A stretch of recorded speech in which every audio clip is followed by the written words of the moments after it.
uno de los beneficios que queremos resaltar, Santiago, digamos, esto es más avanzado, ¿verdad? Beneficio de la lectura, número 1. Seguimos. Amplía el horizonte cultural. La persona que lee tiene mayor cultura. Cuando usted lee, usted conoce que la cultura son las costumbres de un pueblo, ¿verdad? Los hábitos que hace. Entonces la persona que es asidua a la lectura, la persona que lee con frecuencia, dependiendo del material que lea, puede conectar con costumbres, con hábitos que hacen en ciertos lugares, ya sea dentro de nuestra nación o si el material es externo de otra nación. Hay cosas que aquí son de una manera, pero en otras culturas tienen otra referencia. Por ejemplo, hay palabras que aquí todo el mundo la entiende, pero cuando vamos a otro lugar, la gente se alarma si decimos esas palabras. Sí. Y de igual forma, cuando alguien viene aquí, se expresa de manera natural y dice, no, aquí no se dice así, porque se entiende de otra manera. Entonces, como comunicamos en medio de la globalización, o sea, nosotros estamos aquí, pero se escucha en el mundo entero. O sea, en un momento determinado hay que decir, bueno, aquí tigre le dicen al que es habilidoso, porque puede ser que el tigre en otra nación sea otra cosa. Y además el término como tal es formalmente hace referencia a un animal, ¿verdad? Entonces, la persona que lee, uno de los primeros beneficios es que amplía el horizonte cultural, tiene más cultura, tiene más conocimiento de los hábitos, de las costumbres de un pueblo o de un determinado tema, y eso le da mejor manejo cuando va a hablar de un tema, porque tiene cultura. De hecho, hay personas que es un deleite escucharlos, porque el nivel de conocimiento, siempre que usted lo escucha, aprende algo nuevo. Entonces, como a nosotros nos gusta lo nuevo, entonces cuando escuchamos a esa persona, me fascina escuchar a Cofradio. Aleluya. Porque Cofradio habla bien y me deleita, pero también muestra conocimiento. Y el conocimiento también, hay temas que son subjetivos, que la gente puede hablar lo que bien le parezca, pero hay temas que usted quiere que el que habla sea una persona que sabe lo que está hablando. Exactamente. Próxima. Muy bien. Entonces, número 2, desarrolla la competencia comunicativa. Hablando de comunicación, la persona que lee tiene una capacidad de comunicación. En la medida que va leyendo, va aumentando esa capacidad de comunicación. Porque es una persona que se está entrenando. El cerebro está recibiendo información. El cerebro está recibiendo cultura, palabras, experiencia. Entonces, a la hora de expresarse, es como que usted tenga una conversación con el autor continuamente. Entonces, a la hora de expresarse, usted puede decir, bueno, yo leí tal cosa, yo leí en tal libro, tal expresión, tal frase. Entonces, de esa manera, nos hace a nosotros más competentes a la hora de comunicar. Cuando comunicamos y ha habido lectura, cuando leemos, la competencia comunicativa es mayor. Entonces, el segundo beneficio, desarrolla la competencia comunicativa. Próxima. Amplía el repertorio lexical. ¿Qué significa esto? Es decir, la persona que lee tiene vamos a ponerlo de esa manera, un almacén de palabras mucho mayor del que no lee. Por ejemplo, los jóvenes hoy en día, ¿cuántas palabras sabe un joven promedio? Usted le dice, usted le dice, bueno, los modismos que dicen los dembow. Usted le habla del po, y todo el mundo lo entiende. Pero usted le dice una palabra formal y difícilmente le entiende. ¿Por qué? Porque no son asiduos a la lectura, son asiduos a YouTube, son asiduos a las redes sociales, pero las redes sociales lo que le dicen es ¿qué es lo que? Y cortan palabras y dañan la gramática. Entonces no están en continuo acercamiento con esto, sino que están en una cultura que no les favorece al conocimiento. Entonces, la persona que lee amplía su repertorio de palabras. Usted se va a hablar de hermoso, bonito, bello, elegante, fascinante, glorioso, y tiene palabras ahí para usted agradar a la persona que usted está comunicando, convencer, dice la siervo político. ¿Verdad? Pero es parte de los beneficios que tiene cuando una persona lee. Al que lee se le nota. Al que lee se le nota. Porque es que cuando habla, utiliza términos, frases, palabras, hace citas, tú dices, no, ahí ha habido tiempo, ha habido lectura. Próxima. también adquiere nuevos modelos sintácticos y estilísticos. Regularmente nosotros tenemos cada quien una forma de hablar, una forma de escribir, pero cuando leemos nos comparamos con la persona que está escribiendo, con la persona que escribió, lo que nos da a nosotros entonces la capacidad de ese contraste entre cómo yo hablo y cómo habla el autor de este libro, y eso nos ayuda a tener otros modelos de estructuración de la palabra. Por ejemplo, yo puedo decir, por ejemplo, cuando yo digo la hierba verde, pero cuando yo me doy cuenta que el epíteto dice la verde hierba, entonces digo, pero mira, se puede decir también la verde hierba. Y así por el estilo, eso nos ayuda a nosotros a hablar con más formalidad, con más fuerza, con más vehemencia y más hermoso también, ¿verdad? Entonces eso nos ayuda a adquirir nuevos modelos sintácticos y estilísticos, el estilo, la forma, la estructura de la oración, porque nosotros comunicamos no solamente de manera oral, también comunicamos de manera escrita. ¿Sabía? Que las personas cuando escriben también comunican, y esa escritura también debe ser lo más apegado a lo excelente, como ha dicho García. Continuamos. Eso pudiéramos hablar muchísimo, pero yo sé que en resumen, ¿verdad? Y tomando las notas principales, es lo más trascendente. Conocemos el pensamiento del autor. Cuando una persona lee, también conoce el pensamiento del autor. Nosotros no tenemos toda la verdad, y tenemos que hacer un contraste entre lo que yo pienso y lo que usted piensa. Entonces, cuando yo leo lo que usted piensa, yo estoy analizando cómo piensa ese autor. Entonces, ese autor, por ejemplo, el de la Biblia, sabe cómo piensa el apóstol Pablo. El apóstol Pablo es un escritor prolífero del Nuevo Testamento, muchísimos libros. El de la Biblia sabe cómo piensa Cristo, compara, ¿verdad?, cómo era la vida de Cristo. Cuando enfrentaba a un pecador y le decía, tenía misericordia, cuando enfrentaba a un fariseo, le decía, usted es un hipócrita. Decía al fariseo, pero al pecador, mira, vete, no peques más. Bien, si digo cuánto dicen amén, me perdonan eso, porque imagínense, regularmente que estamos en la iglesia, ¿verdad? Estamos en la iglesia y gloria a Dios. Entonces, el pensamiento del autor, en el siglo que vivimos, eso también es muy importante, porque, como le dije antiguamente, todo el mundo piensa ahora, todo el mundo hilvana una idea, y a esa idea le da estructura y la prolifera. Por ejemplo, mire, ¿qué vivimos en el siglo de hoy? En el siglo de hoy se quiere llamar bueno a lo que es malo, y a lo malo se quiere llamar bueno.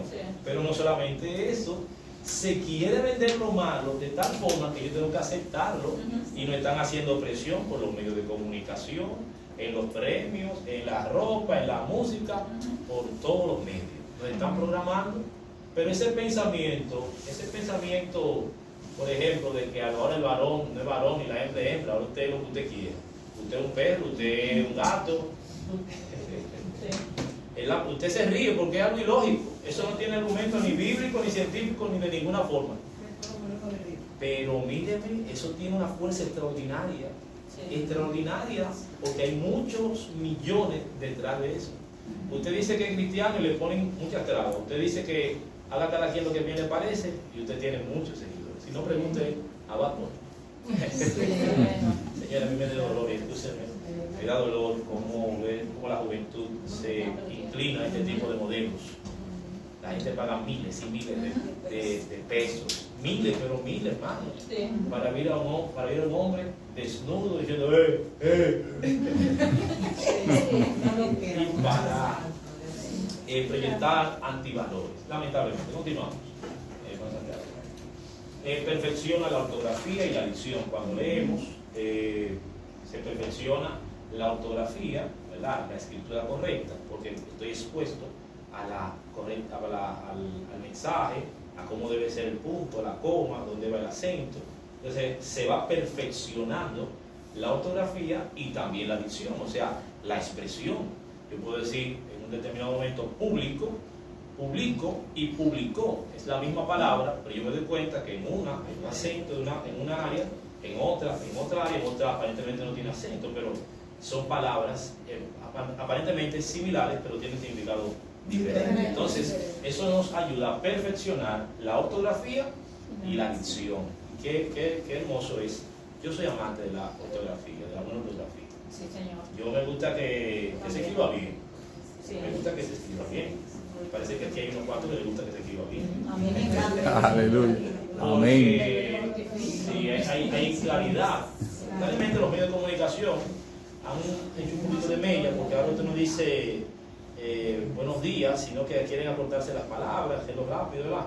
Y especialmente en la juventud, los jóvenes, usted analiza el mensaje de WhatsApp de un joven y dice, ¿y qué fue lo que escribió? Sí. Por eso, cuando una persona comunica, es importante, y más en los círculos profesionales, que un profesional escriba bien, porque mi escritura dice que yo soy.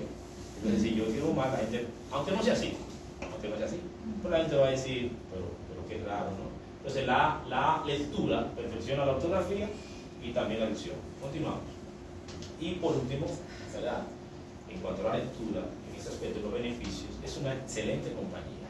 Cuando usted lee, de hecho, yo pudiera seguir mencionando algunos beneficios de la lectura, pero en el término de comunicación pienso que son los más relevantes, porque se ha demostrado que la lectura ayuda a reducir el estrés. Usted tiene una alerta, dos muchachos que están y tiene ese compromiso, pero de repente hay un libro que le llama la atención y usted se sumerge en ese libro y ese libro es bueno y usted lee una página y lee la otra y no quiere soltar el libro, y en ese momento usted reduce el estrés. Y no solamente eso, hay otros beneficios físicos que trae la lectura. Y ponerle un ejemplo, en el caso de los círculos cristianos, hay veces que usted, para leer la Biblia hay una batalla. Gloria a Dios que no tiene batalla. Pero cuando usted lee la Biblia, por ejemplo, tiene dificultades, se levantan los niños, le llama un amigo, le da sueño. Usted puede durar 3, 4 horas si viene una película y no le da sueño. Lee la Biblia, a los 5 minutos está cabecita. Pero la Biblia, como libro, como literatura, también es excelente. Cuando yo me sumerjo, cuando David mató a Goliat y dijo, tú vienes contra mí, santo, aleluya. Yo estoy sumergido en esa historia. Aleluya. Amén. Usted le dice a sus hermanos, no fueron ustedes que me trajeron a mí, fue el mismo Dios. Santo. Entonces, yo estoy sumergido ahí, yo estoy en compañía, y eso es bueno. Cuando leemos es bueno sumergirnos. Entonces, es también una excelente compañía. De hecho, yo hablo de los jóvenes porque estoy regularmente, soy maestro, como dijo el doctor, ¿verdad? Estoy ligado a ellos. Te ven jóvenes que están solos por allá leyendo un libro, o físico o digital, y están sumergidos en una fantasía, porque lamentablemente a veces no leen cosas sino eróticas, y una novela, y que fulano le dio un beso. Ay, santo, ya usted sabe. Entonces, esos son los beneficios de la lectura. Continuamos. Quiero resaltar dos cosas, tipos de lectura. Seguimos. La lectura comprensiva. Hay una lectura que es comprensiva y eso nosotros tenemos que gestionarlo, ¿verdad?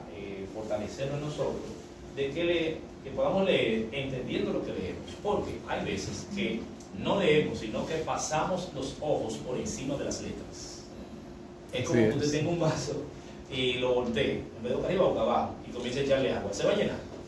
No se va a llenar, porque para llenarse necesita estar boca arriba. Dice que usted está pasando los ojos por encima de la letra y está enunciando palabras, pero realmente usted no está interiorizando lo que usted está leyendo. Por eso es importante que hagamos una lectura comprensiva, que podamos comprender lo que estamos leyendo en la medida de lo posible, ¿verdad? Por eso es importante un lugar para leer, ¿verdad? Cuando va a leer comprensivo, que se preste para la comprensión. Y también tener la búsqueda activa del significado, es decir, que leemos un escrito y una palabra que no dominamos, es bueno buscarla.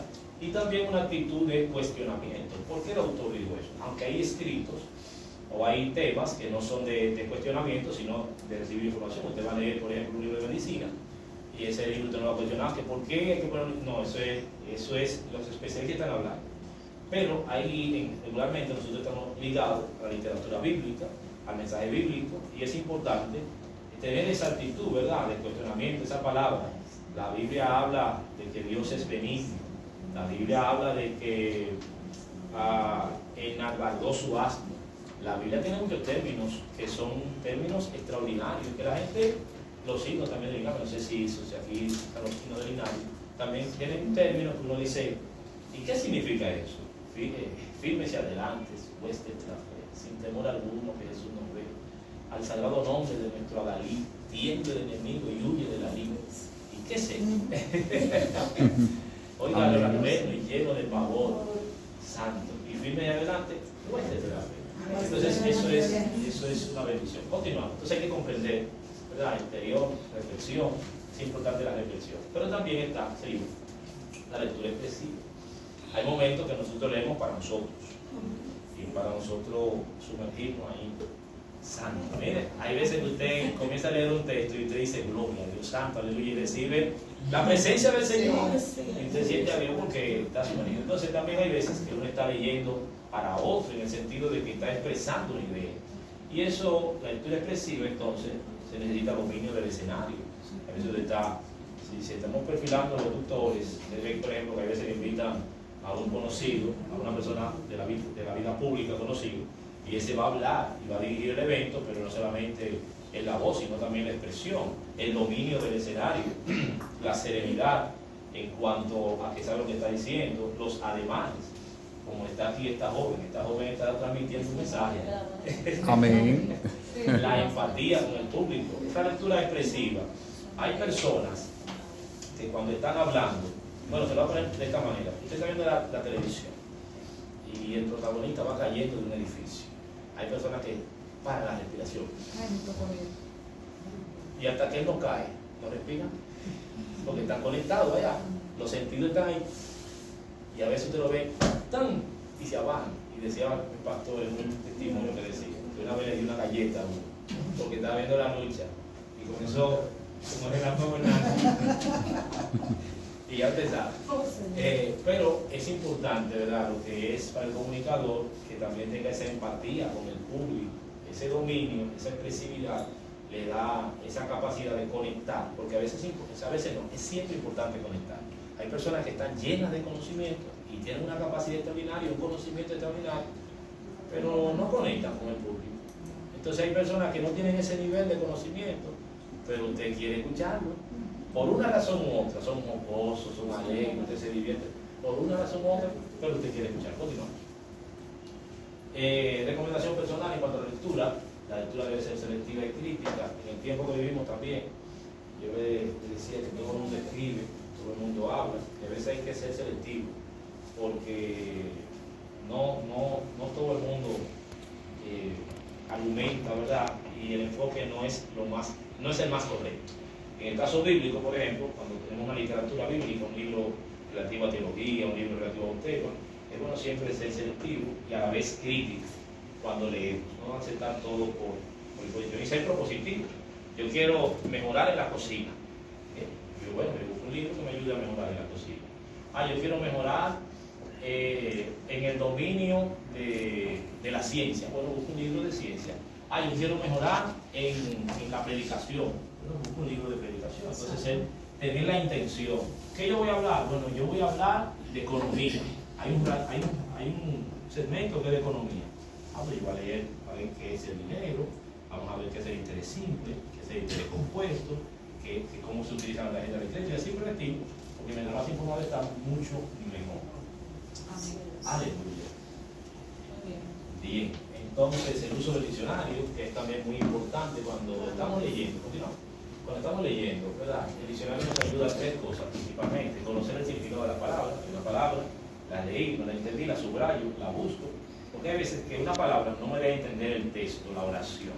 Cuando yo no entiendo esa palabra, entonces se me hace difícil entender la idea central.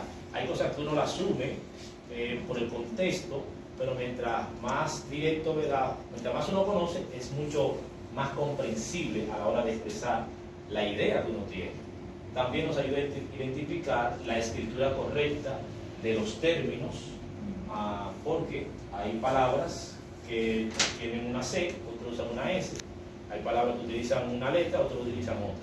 Y son, a veces, como le dije, un acento cambia el sentido de la palabra. Y también nos permite observar la conjugación correcta de los verbos. El diccionario es muy importante. Como dice la sierva, no es que no lo sabemos todo, es que queremos dar lo mejor.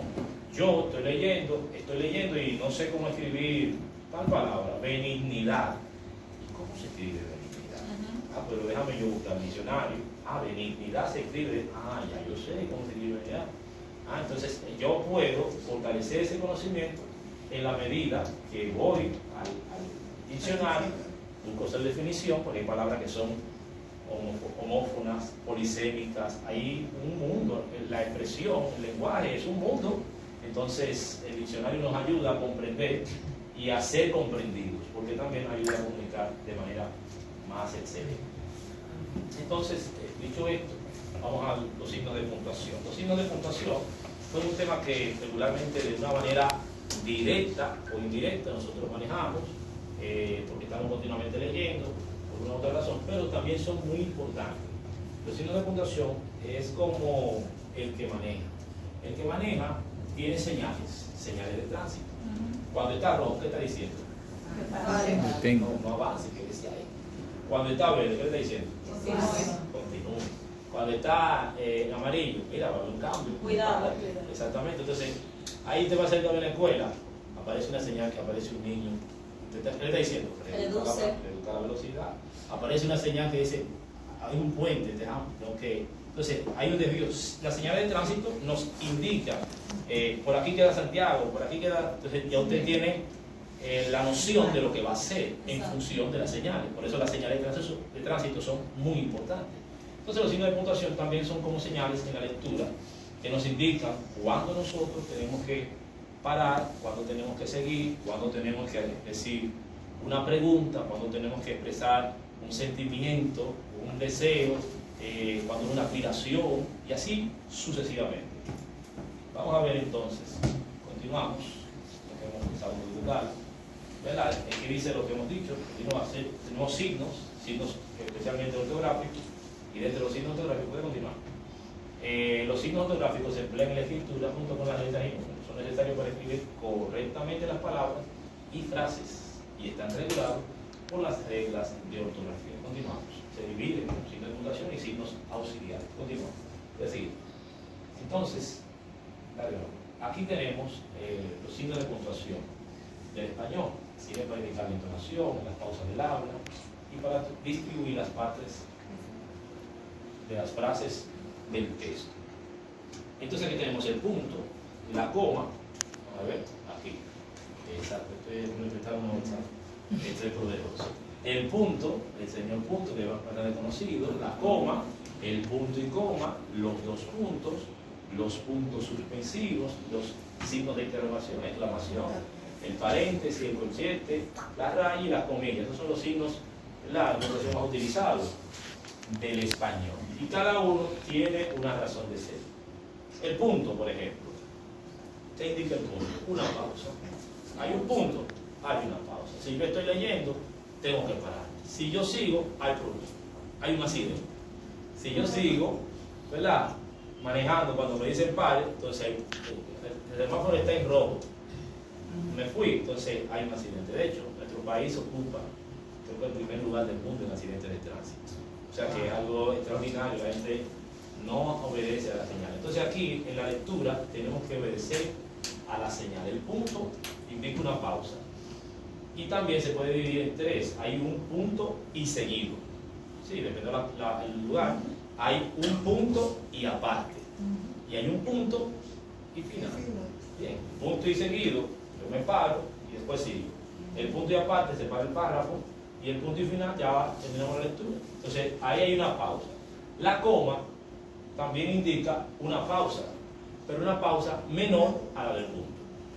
¿Me doy a entender ahí? Y también la coma nos ayuda también para organizar, separar, ¿verdad?, hacer la separación. Yo voy a hablar de las partes de la casa: habitación, coma, sala, coma, comedor, y así sucesivamente. El punto y coma también hace una pausa, pero es una pausa que está entre el punto, que no es como el punto, ni tampoco de la coma, no se detiene tanto como el punto, pero no es tan rápida como la coma, está en el intermedio, pero también indica pausa. Y los escritores también utilizan el punto y coma para separar ideas, a veces adversas, a veces por yuxtaposición. Entonces, principalmente, también los dos puntos indican pausa, pero los dos puntos indican una pausa para crear expectativa o enumeración de lo próximo que viene. Juan dijo, 2 puntos. Aleluya. ¿Qué fue lo que dijo? Ahí están los 2 puntos. Al evento de mujeres íntegras vinieron 2 puntos. Fulana, coma, fulana, coma, fulana. Y ahí se menciona, ¿verdad?, las personas que están. Los puntos suspensivos también son, ¿verdad?, importantes. Los puntos, vamos a ver ejemplos de ellos. Los puntos suspensivos indican que se suprime una parte que ya se entiende que está ahí. Por ejemplo, yo voy a decir, quiero decir una parte del texto, un verso de la Biblia. Entonces yo digo, en el principio creó Dios, 3 puntos suspensivos. Ya usted sabe lo que va. ¿Qué va? Los cielos. Entonces, aunque tienen otras funciones, ¿verdad?, pero principalmente eso, los signos de interrogación. Está el caso del signo de interrogación, los signos de interrogación, que uno de inicio y uno de final. En el inglés solamente se utiliza el final. Y cuando usted ve un signo de interrogación, ahí está dando una señal. ¿Y cuál es la señal? La señal es usted tiene que entonar de tal forma que sea una pregunta. ¿Cómo te llamas? ¿Verdad? Entonces, yo sé que es un cuestionamiento. No es lo mismo que yo diga, hoy es martes. Que yo diga, hoy es martes. No es lo mismo. Porque en una yo estoy afirmando, en otra yo estoy preguntando. Porque yo diga, hoy es martes. Admiración. Entonces yo estoy exclamando. ¿Usted me está entendiendo? Entonces, usted escuchándome, usted entiende, yo le pregunto eso. Pero en la lectura tiene que haber una señal que indique qué es eso lo que está diciendo. ¿Me doy a entender? Entonces, si no tiene ese signo de exclamación, puede ser una afirmación, ¿verdad? Si tiene el signo de interrogación, es una pregunta. Y si tiene el signo de exclamación, entonces es una expresión, un sentimiento, una sorpresa. Usted no puede decir, si dice ahí viene, sin signo de exclamación, bueno, ahí viene. Pero si hay una exclamación, usted dice, ¡ahí viene! Aleluya. Ahí viene el esposo, saliendo civil.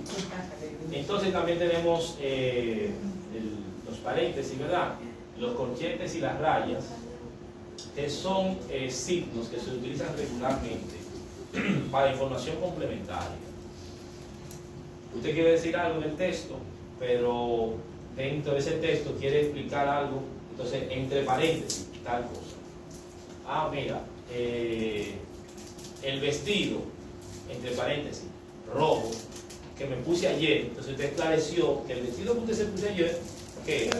Rojo. Y eso regularmente lo utiliza con los paréntesis que indican, por lo regular, una información complementaria, un corchete, o las rayas. Ambas, ¿verdad?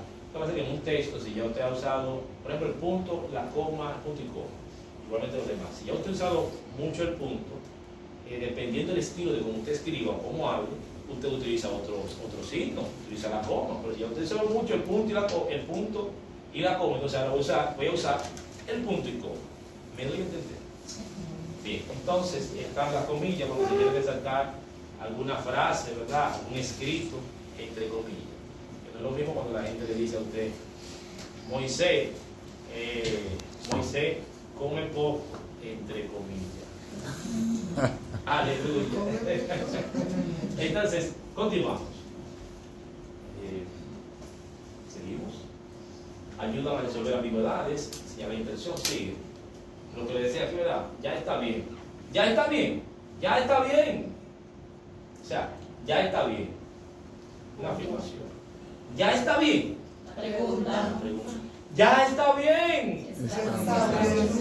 Entonces, miren aquí, miren este detalle. Para que usted vea lo importante que son los puntos y la comunicación. Esta palabra se le escribió un general, claro, casi hipotético, a uno que va para la calle a buscar a la persona, ¿verdad?, a alguien específico, y le escribió esto. El problema es que es ambiguo esa frase. ¿Por qué? Porque el punto le salva o le quita la vida. Por ejemplo, apresarlo. Si le pongo un punto ahí, ¡pam!, dice apresarlo, no matarlo. O sea, meterlo preso, pero no lo mate. ¿Me doy a entender? Pero si el punto se lo ponemos aquí, ay. Apresarlo no, matarlo. ¿Lo van a matar? Importancia. Y uno se ríe, pero si en el acta de nacimiento hay una letra de más, hay problema. Si hay algo que no concuerda, hay problema. Entonces, porque es que cuando escribimos hay una intencionalidad, y esa intencionalidad la podemos planificar por medio de los signos de puntuación que nos ayudan a dar con claridad, a expresar con claridad lo que nosotros queremos manifestar. Y no solamente la escritura, también a la hora de leer nos da esa fuerza. Entonces, ahí vemos la importancia, y así pudiera yo ponerle otros ejemplos. Pero ahí con ese pienso que se entiende más o menos la idea. Imagínense la carta que mandaron cuando David mandó con Urias, ¿se acuerdan? Sí, bueno, ahí, ¿cómo te crees que le pusieron? Bueno. Ahí le pusieron apresarlo o no matarlo. Pusieron ponen lo más recio de la batalla. Y cuando déjenlo solo. Y cuando venga el enemigo, déjenlo solo. Y si hay baja, no te preocupes, porque lo que quería era matar. Sí. Ya usted sabe. Imagino que David puso el punto ahí. Le costó claro ese punto. Así la es. reputación resulta en ecuaciones indispensables para conocer la estructura sintáctica de una frase, que varía según los signos que se utilicen. Continuamos. Ahí está, ¿verdad? Ya está bien. Ya está bien. Ya está bien. Entonces aquí es la misma frase, pero aquí con signo de interrogación. Continuamos. Bueno, las ideas, separamos los distintos párrafos por medio del punto y aparte indicamos mediante comillas que se trata de una cita, o cerramos entre paréntesis una incisión dentro de una frase. Eso ya lo explicamos. Continuamos. Estamos avanzando y comenzamos tarde, ¿verdad? Entonces, aquí tenemos los signos auxiliares. Voy a hacer ahí con él. Dice aquí, los signos auxiliares son los signos ortográficos diferentes de los de puntuación. Cada uno de ellos tiene una función específica, regida por la regla de ortografía. Los signos auxiliares más comunes, el signo auxiliar más común es la tilde o el acento. Entonces, ustedes saben que el acento, dependiendo, por ejemplo, yo soy profesor de matemática y yo le enfatizo a mis alumnos que yo no doy matemática. Porque si usted no le pone el acento a matemática, no dice matemática, dice matemática. ¿Usted me entiende? Si yo a la palabra ángulo no le pongo el acento, ¿dónde va? Un apellido. Ahí dice ángulo, no ángulo. Mire qué interesante esto. Si yo no le pongo, usted quiere, por ejemplo, no es lo mismo decir tránsito, transito y transitó. Es la misma estructura, pero el acento no va en el mismo lugar. No es lo mismo decir público, publico, que publicó. ¿Usted me está entendiendo? Entonces, el que comunica, por ejemplo, nosotros, los que estamos en el altar, los que estamos comunicando, tenemos un público que está cuestionándonos también. Sí. Y cuando una gente habla bien, dice, wow, qué bien, habla ese varón o esa sierva. Pero cuando habla mal, son los primeros que dicen, y ese locutor, pero oye, ¿cómo está hablando? Oye, ¿cómo que está hablando? Pero yo hablo mejor que ese. Y eso se da en los círculos mayores, pero y si es en círculo con un adolescente es aún peor, porque los adolescentes no perdonan. Los adolescentes son agresivos. El apóstrofo, el asterisco, la barra, la diéresis, el guión, también son signos auxiliares. Pero quiero resaltar el acento, la tilde, ¿verdad? Bueno, también podríamos hablar del asterisco. Por ejemplo, el asterisco regularmente se utiliza en literatura cuando se quiere aclarar algo, por ejemplo, en la Biblia, o quiere hacerse una nota, ¿verdad? Cuando la Biblia habla de sábado, regularmente aparece un asterisco. ¿Usted ha visto? Que habla del día de reposo. Entonces abajo le dice, aquí equivale a sábado. Entonces también, cuando se da una frase y quiere hacerse una nota a pie de página, se utiliza el asterisco, la barra, para hacer referencia a una relación entre dos palabras, dominico-cubano, o dos palabras, la diéresis, el guión, también son parte de los signos auxiliares. Continuamos. Aleluya. Solo hay una manera correcta de utilizar los signos ortográficos. ¿Qué dice? No. Todo va a depender del estilo del que escribe. O sea, los signos son las señales. Pero ¿dónde usted poner esa señal? Eso lo decide usted. Siempre y cuando esa señal cumpla con el propósito o la intención que usted quiere comunicar. Y no solamente al escribir, sino también al hablar. Nosotros, por ejemplo, este material fue originalmente diseñado, lo modifiqué para este evento, pero fue diseñado originalmente para el Instituto Bíblico. Entonces socializábamos el caso del coro: Marta, quita la piedra, yo soy la resurrección. ¿Usted lo escuchado? ¿Cuántos se lo sabe? Entonces, es bueno ese coro, santo, gloria. Pero en la Biblia, Marta no podía quitar la piedra. No. Entonces, como no podía quitar la piedra, realmente el texto lo que dice, dicen quitar la piedra, punto. Marta, la hermana del que había muerto. Pero entonces la gente dice, quitar la piedra, Marta, la hermana del que había muerto. No vieron esa señal y continuaron. Entonces, pero mira, Marta, quita la piedra, yo soy la resurrección. Exactamente, ¿no? Y se ha pegado. Yo me gozo, pero Aleluya. pero sabemos ya que realmente ahí lo que hubo fue que no se respetó Amén. los hijos, ¿verdad? Pasa, perdón, maestro. Ya eso pasa como lenguaje poético. Bien. En poesía hay mucha licencia. Ok, excelente. Entonces, continuamos. Ya hemos hablado de la lectura. Bueno, sigue, un poquito más rápido. Sigue. Y eso lo mencionamos. Pero, por ejemplo, aquí habla de por ejemplo, la casa grande. La casa era grande, con esos pasillos y recovecos un poco misteriosos de las construcciones antiguas. Punto. Y aparte, para llegar al nuevo cuarto de Andrés, había que subir unas escaleras. Lo que le dejaba completamente independiente. Continuamos. Ahí se ve esa, ¿no? En la coma, continúa. Sí. Excelente. Para separar las oraciones, aquí por ejemplo, un imperativo y un enunciativo. Descansa, coma, pareces agotado. Mire que si yo pongo esa coma aquí, el texto como que diría, descansa, pareces agotado. Pero es mejor que diga, descansa, pareces agotado. Mire que bien. Ok, continuamos. El punto y la coma. Sí, vamos al ejemplo. Y esa ya parte le expliqué. Sí. Aquí, para separar enunciados que tengan más relación entre sí, que si se separan con un punto. Fue a verla aquella tarde. La encontró muy recuperada. Por ejemplo, el punto y la coma, yo he visto que se usa mucho en el libro de los Proverbios. Huye el impío sin que nadie lo persiga. Punto y coma. Mas el justo está confiado como un león. ¿Está visto esto? Hay mucho. El principio de la sabiduría es el temor a Jehová. Los insensatos. Entonces, en el libro de Proverbios he visto mucho el uso del punto y de la coma. Continuamos. Los dos puntos siguen. Sigue. Aquí tenemos, antes de una cita textual, si estaba precedida por verbos o expresiones introductorias del lenguaje, en estilo directo. Como decir o exclamar, se refieren siempre dos puntos. Oscar Wilde proclamó dos puntos. El más valiente de nosotros tiene miedo de sí mismo. Entonces, ahí vemos el caso de los dos puntos. Continuamos. Los puntos suspensivos, continuamos. Bueno, aquí por ejemplo vemos que ya hay en esos puntos suspensivos, yo no tengo que escribir toda la frase para usted saber qué viene ahí. Ya se sabe que quien a buen árbol se arrima, usted sabe.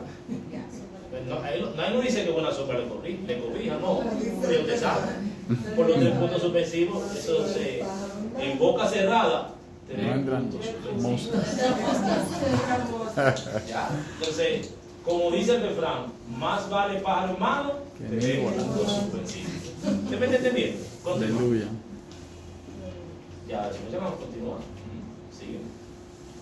Bueno, ¿quién nos separará del amor de Cristo? Tribulación, o angustia, o persecución, o hambre, o desnudez, o peligro, o espada. Entonces ahí vemos el uso específicamente de los signos de interrogación. Continuamos. El paréntesis, el corchete, dijimos que era para información complementaria. Entonces pasamos ya al último renglón, que es el renglón del lenguaje figurado. Estoy viendo el reloj, yo no sé si la comencé, ¿sabe? Entonces, tenemos.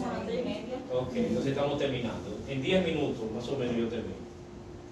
Para hacer ¿verdad? Para no tomar mucho tiempo. Continuamos. ¿Qué me decir? El lenguaje figurado. Sigue.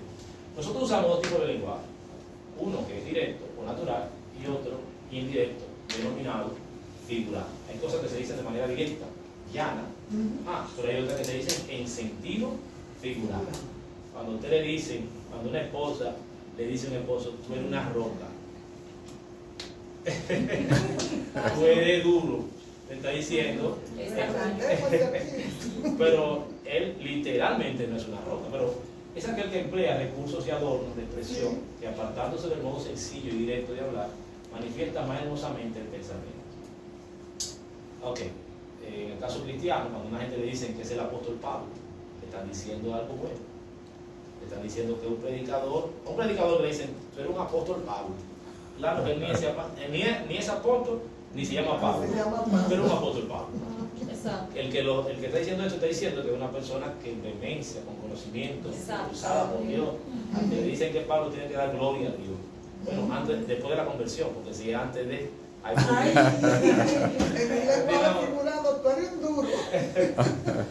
entonces, sí. La retórica es aquella parte de la oratoria que nos enseña a usar el lenguaje figurado, es considerado como el rebuscamiento en el lenguaje. Conjunto de reglas o principios que se refieren al arte de hablar o escribir de forma elegante y con corrección con el fin de deleitar, conmover o persuadir la retórica. Entonces, escuchaba yo una historia de que la retórica en Grecia hubo una invasión y que las personas perdieron sus terrenos. Entonces, cuando la invasión, los invasores se fueron, que recuperaron su tierra, pusieron a unos jueces para que la gente recuperara su tierra. Pero ¿qué pasa? Que los jueces había que convencerlos. Entonces, el que convencía al juez era el que se quedaba con la tierra. No necesariamente había que ser el dueño de la tierra para quedarse con la tierra, porque no ganaba la tierra el dueño, sino el que convencía al juez. Entonces el juez era convencido por medio de la palabra, había que demostrarle. Entonces ahí surge que hay personas que le pueden demostrar a usted que eso es azul con la palabra. Usted está convencido de que es azul, pero después puede decirle, ¿tú estás convencido de que es azul? Y después dicen, no, eso no es azul. Y después le convencen de que no es azul, porque tienen un dominio del lenguaje, tienen una retórica, tienen una capacidad. Por ejemplo, bueno, no voy a entrar en detalle, no voy a entrar en detalle para que no sé. Continuamos. Esa es la retórica. Entonces vamos a ver algunas figuras literarias. El primero es el epíteto. Etimológicamente, epíteto proviene del griego epitetón, que significa agregado, muy utilizada en la literatura renacentista. El epíteto es una figura retórica, parte de la retórica, o literaria, que consiste en el uso de adjetivos innecesarios. Por ejemplo, la oscura noche. ¿Por qué es algo obvio? Porque ¿qué noche no es oscura? Para que sea noche, es oscura. Entonces, cuando el escritor dice la oscura noche, ya se dice la noche, implícitamente se sabe que es oscura, pero cuando él dice la oscura noche, es como más profundo, es como que está resaltando algo de la noche que era oscura, pero que todas las noches son oscuras. Eso depende. Bueno, depende, dice, pero en términos generales. Continuamos. Aquí hay otros ejemplos. Aquí tenemos, el blanco lirio se encontraba en su florero favorito. El frío hielo comenzó a derretirse gracias al caluroso sol. El frío hielo, el caluroso sol. La dulce miel se sentía antes de llegar a la cocina. La joven reposaba en el verde pasto mientras las mariposas volaban a su alrededor. El caluroso sol iluminaba la triste ciudad. Evidentemente, si se fijan, blanco lirio, frío hielo, si es un hielo, Está frío. pero note que siempre está antes del adjetivo, antes del nombre, el sustantivo, pero antes del sustantivo. El adjetivo está antes del sustantivo, el adjetivo. Entonces, son palabras que hermosean la expresión. Ese es el epíteto. Yo voy a mencionar algo que es obvio, pero le añado ese elemento que enriquece lo que yo quiero expresar. En sentido, es una figura retórica. Continuamos. El pleonasmo, bueno, ese creo que es bastante conocido. Es una figura que consiste en utilizar palabras que aparentemente son innecesarias, pero en cuanto al sentido les dan un significado especial a las palabras. Es como una redundancia. Su empleo le da más fuerza a eso que se quiere decir dentro de una oración. Lo vi con mis ojos. Y si no con los ojos, ¿qué lo verán? Claro. Esa pregunta se la hago yo a ustedes, yo no se la hago a adolescentes, ¿no? Porque eso sí me responde. Vuela por el aire, ¿verdad? Sube para arriba. Continuamos. Ven para acá. Eso es un pleonasmo. Todos los días. Claro. Sí. Dio a luz una niña hembra. Salpa afuera. Entra paréntesis. Todos los días eso se dice. Mi opinión personal, un amigo, ¿verdad? Un amigo mío. Bueno, en el caso bíblico, 1 de Juan capítulo, te dije que aquí tengo como base un documento que se elaboró principalmente por un instituto bíblico. Por eso hago referencia a Biblia. Y gracias al Señor, pues estamos hablando de cristiano. Pero aunque no fuera cristiano, yo hablar como quieras, para que Amén, amén. Dice 1 Juan 1:1, lo que era desde el principio, lo que hemos oído, lo que hemos visto con nuestros ojos. Bueno, sí lo hemos visto. Y palparon nuestras manos tocante al verbo de vida. Y sabemos también que en la Biblia se utilizan ciertas expresiones de lo más. El polisínteto. Vamos a ver, continuamos. Es una figura retórica que consiste en la repetición necesaria de conjunciones para reforzar la expresividad de un texto. Por ejemplo, las rosas, y las clamelias, y las margaritas, y los claveles, y las hortensias, y todas ellas decoraban el bello jardín. ¿Cuántas I aparecen ahí? Entonces eso es un polisínteto, varias conjunciones. Santo.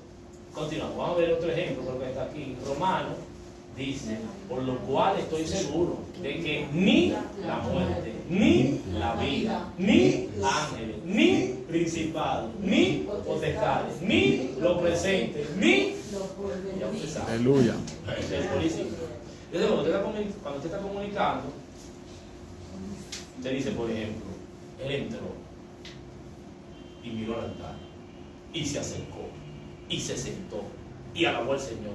Entonces te está dando mayor expresividad al acontecimiento. Ese es el polisínteto. Usted está escribiendo una figura, una situación romántica, le trajo unas flores y le sonrió y le abrazó y le besó y la miró. Ya usted sabe, ya por ahí ni y así por el estilo. Este es el polisínteto. Y se casaron, dice la sierra. Claro,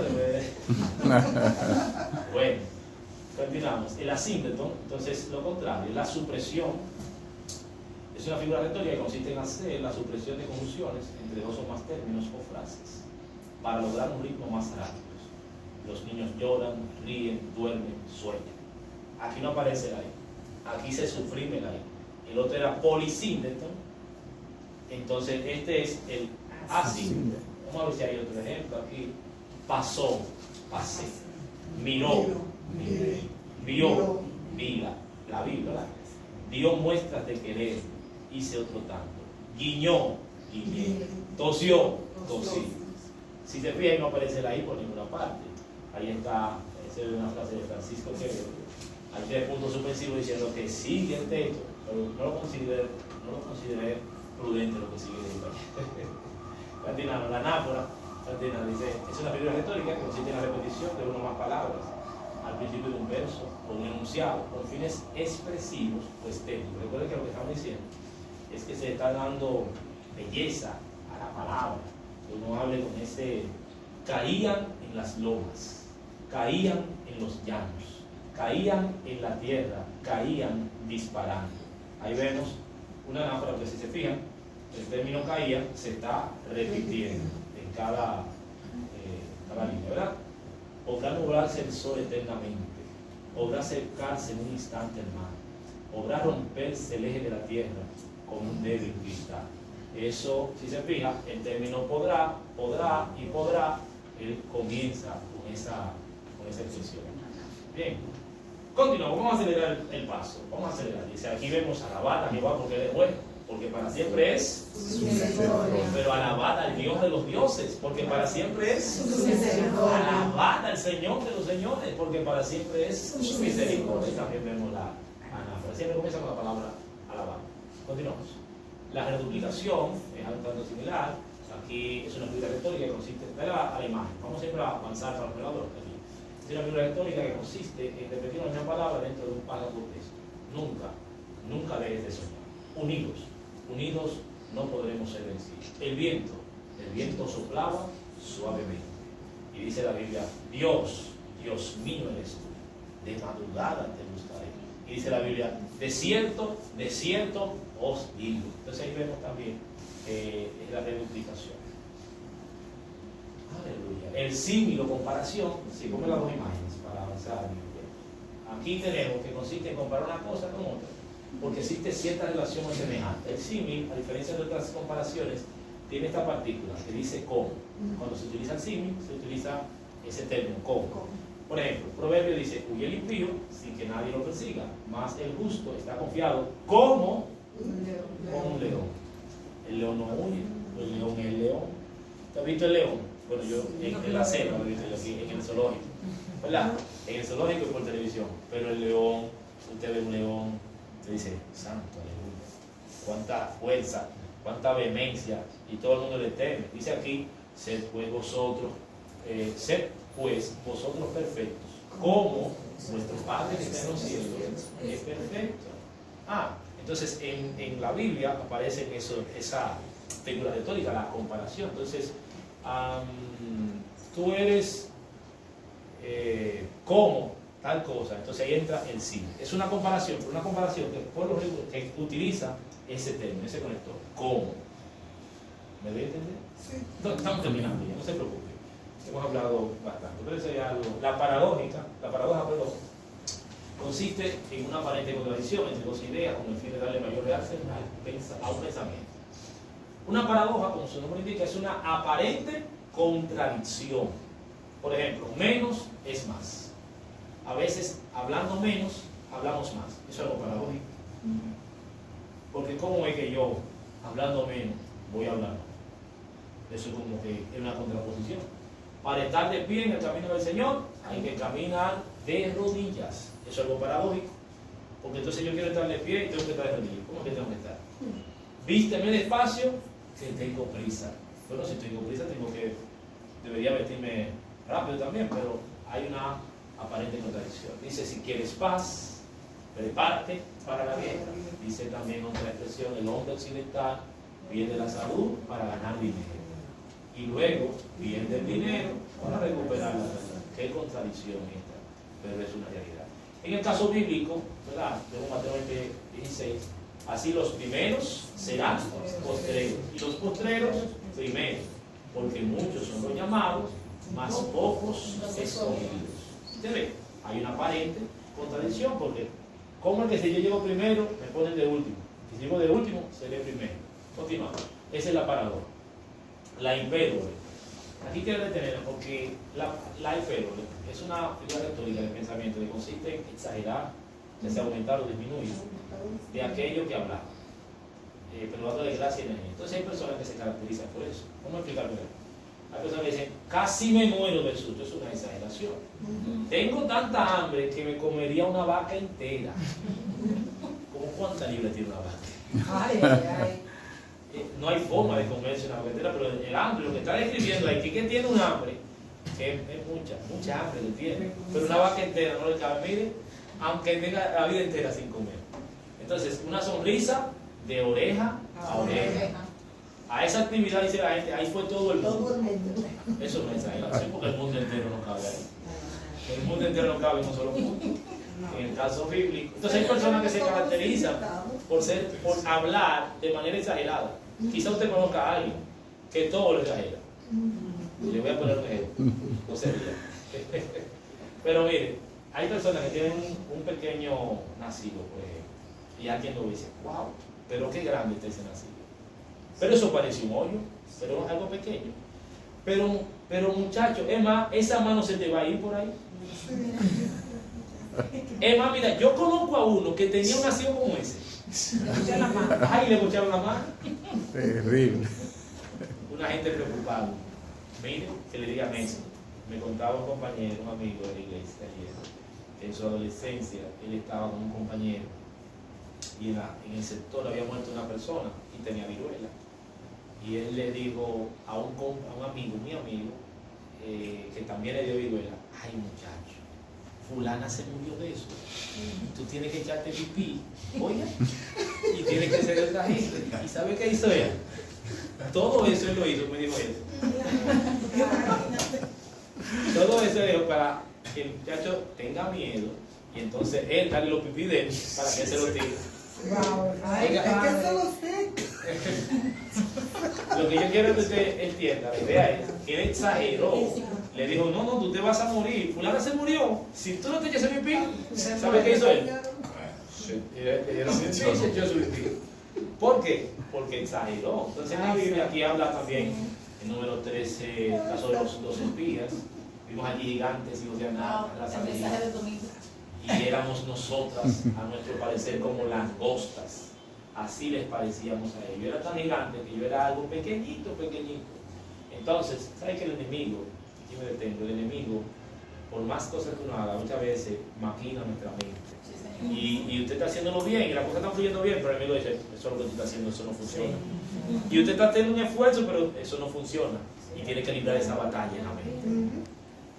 Esa batalla dice que no, pero que usted está viendo que hay fruto, usted está viendo que todo está marchando bien, pero el enemigo está diciendo que no, que eso es inválido, como cuando estaban edificando las torres, las murallas, que le dijeron: no, eso lo va a destruir una sola. Oiga bien, sin embargo, la evidencia de que lo que estamos haciendo está causando impacto es cuando el enemigo se opone. Si hay oposición, es porque Dios tenga razón. Sí. Aleluya. Entonces, también hay lenguaje, pero no vamos a hablar, ¿verdad? Pero vamos a resaltarlo. Un dato muy importante es este. Y hay también otras muchas cosas que hizo Jesús, las cuales, si se escribieran una por una, pienso que ni aún en el mundo cabrían los libros que se habrían de escribir. Oiga eso. Después de Juan, ¿con cuántos millones de libros se han escrito? Y dice él: ni en el mundo se pudiera caber todos los libros de la cosa que dice. O sea, ahí hay una exageración. Y hay personas que viven exagerando las cosas. Entonces, tienen esa capacidad. Continuamos. Bueno, están poniendo el hilo, ¿verdad? Ay, santo, espiritual a eso.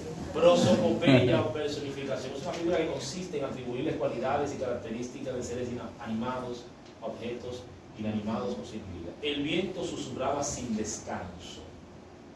El reloj le cantó la hora y él salió corriendo al trabajo. ¿El reloj canta? ¿El reloj canta? No, pero él está diciendo que cantó. Entonces, cuando yo atribuyo a cualidades humanas o a objetos y animales, está haciendo una prosopopeya. Aquí, por ejemplo, dice que los árboles del campo darán palmadas. Los árboles tienen manos, pero van a dar palmadas, dice ahí. ¿Qué significa esto? Bueno, ahí está dando una personificación. Los cielos cuentan la gloria de Dios. Los cielos no hablan de manera directa, pero ellos hablan de forma indirecta. Cuando usted ve los cielos bien hermosos y dice así, yo particularmente, cuando veo los cielos así estrellados, así que puedo tener ese momento, digo: gloria a Dios, santo, aleluya. Porque mi Padre fue el que hizo las lunas, las estrellas. Amén. Cuando usted ve el mar y dice: santo, esa inmensidad de agua. ¿Usted ha dado gloria a Dios alguna vez? Claro que sí. Dale gloria cuando uno ve ese tipo de... Porque es que realmente los cielos... Yo voy a decirle también que cuando yo me como un aguacate, aleluya, yo doy gloria a Dios también, porque la naturaleza, la evidencia que las cosas invisibles de su poder y deidad se hacen claramente visibles por medio de las cosas hechas. Avancemos, mire, mis amados. Por razones de tiempo, voy a hacerlo lo más rápido posible. He hablado mucho, pero es que este tema hay mucho, hay que decir. La ironía es una expresión que da a entender algo contrario o diferente a lo que se quiere decir, generalmente como burla.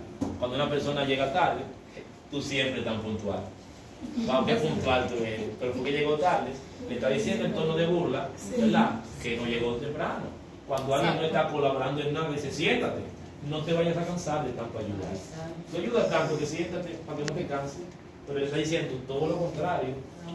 Cuando se dice que algo es muy obvio, si no me, cuando usted dice algo, una gente dice, mira, si no me lo dices, no me entero.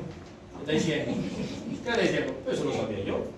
Cuando la gente está descansando en la nación, ¿verdad? Dice, wow, qué vida tan dura tengo yo. Queriendo decir todo lo contrario. Entonces seguimos.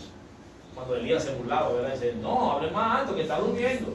Eufemismo. Bueno, es una figura que consiste en el empleo de palabras o expresiones agradables en lugar de otras desagradables, duras o malsonantes. Es decir, es una figura literaria que se utiliza para tapar una expresión que se considera mala o inapropiada. Para darle un ejemplo, no necesariamente tiene que ser esa, un eufemismo, pero cuando la gente habla, la gente usted ha escuchado que habla de sobaco. ¿Escuchado ese término?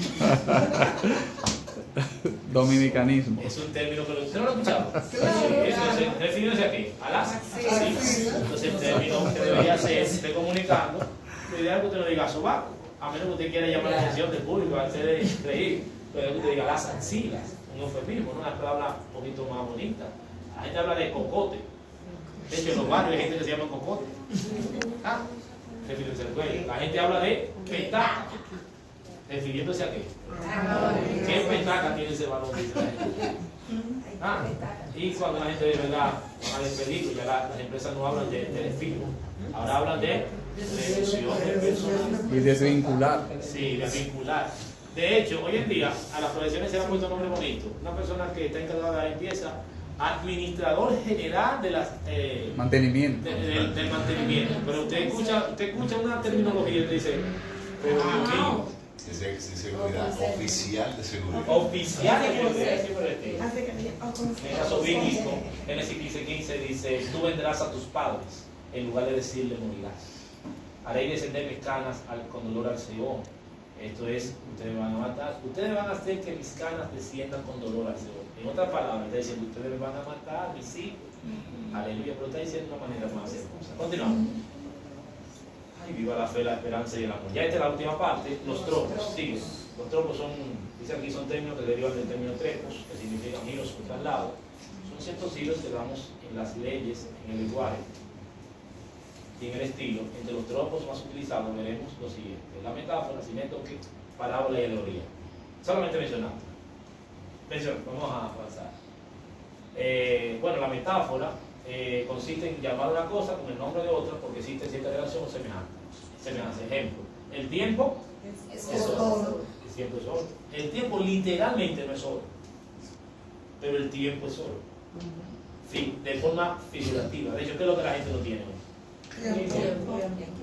Aún los que tienen oro no tienen tiempo. Estoy prendido, dicen. ¿Cómo tú estás prendido, varón? Cuando una gente dice que está prendido, si es cristiano que está en el fuego, pero si no es cristiano, córrala. ¿Cómo tú estás? Estoy prendido. Hay problema. A cualquiera se le pega algo y no muere.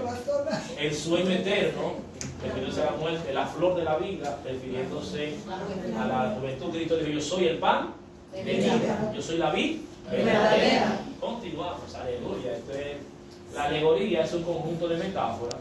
Por ejemplo, el caso de una figura que consiste en tomar una idea, la imagen poética, de manera que haya correspondencia entre los elementos del término real y los de la imagen. Es un conjunto de metáforas. Juan 10:10, Dios pues Jesús a decirle, de cierto os digo, yo soy la puerta de las ovejas, todos los que antes de mí vinieron son ladrones son y salteadores, pero no los oyeron las ovejas. Entonces hay un conjunto de metáforas, un conjunto de comparaciones. De hecho, la Biblia dice, y habló en alegoría, o sea, con varias comparaciones. Continuamos, la parábola, ya la conocemos, ¿verdad? Que es un tipo de alegoría, pero un sentido de moralidad, la parábola del sembrador. El sembrador salió a qué? A sembrar. Una parte cayó en buena tierra, en el camino, en un espino. Entonces, cada una tiene un significado. Eso es una parábola. Con el propósito de la sinécdoque, que es otra figura que consiste en tomar o conocer el todo por la parte. Cuando una gente dice, yo tengo 1000 cabezas de vaca, ¿usted cree que solamente tiene la cabeza? No. Tiene que tener el cuerpo entero. Pero, utilizando la sinécdoque, dice, yo tengo tantas cabezas de vaca.